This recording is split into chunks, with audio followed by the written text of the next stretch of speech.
Safety first. Smart wiring always.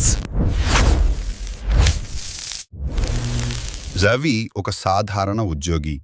ఇంట్లో చిన్న చిన్న ఎలక్ట్రికల్ పనులు తనే చేసుకోవటం అతని అలవాటు. ఒకరోజు సాయంత్రం హాల్లోని స్విచ్ పనిచేయటం ఆపేసింది. అతని భార్య చెప్పింది, ఎలక్ట్రీషియన్ని పిలవమా? రవి నవ్వుతూ అన్నాడు, ఇంత చిన్న పని కోసం ఎందుకు, నేను చూసేస్తాను. అతను స్క్రూ డ్రైవర్ తీసుకుని స్విచ్ బోర్డు దగ్గరకు వెళ్ళాడు. కానీ ఒక పెద్ద తప్పు చేశాడు. ఎంసీబీ ఆఫ్ చేయలేదు. ఏముందిలే, 2 నిమిషాల పని అనుకున్నాడు. అతను స్విచ్ బోర్డ్ స్క్రూలు తీసి కవర్ ఓపెన్ చేశాడు. లోపల వైర్లు కనిపించాయి. ఒక వైర్ను చేతితో సరిచేయటానికి ప్రయత్నించిన క్షణంలో ఒక్కసారిగా పెద్ద స్పార్క్, గట్టిగా షాక్ తగిలింది.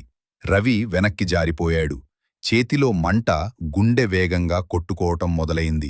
ఆ క్షణం అతనికి అర్థమైంది, ఇది చిన్న పని కాదు, ఇది ప్రాణాలతో ఆట.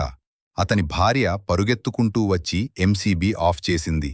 కొన్ని క్షణాల పాటు ఇంట్లో నిశ్శబ్దం. రవి కళ్ళలో భయం. ఒక్క క్షణం ఆలస్యమైతే ఏమైయుండేదో.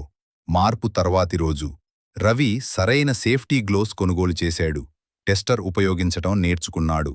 ముఖ్యంగా పనిచేయటానికి ముందు ఎప్పుడూ ఎంసీబీ ఆఫ్ చేయటం అలవాటు చేసుకున్నాడు. అతను తన పిల్లలకు చెప్పాడు, ఎలక్ట్రిసిటీ కనిపించదు, కానీ అది సరదా విషయం కాదు. సేఫ్టీ లేకపోతే ఒక్క పొరపాటు చాలు. ఎంసీబీ ఆఫ్ చేశావా? లైవ్ లైన్ని ఎప్పుడూ లైట్గా తీసుకోకు.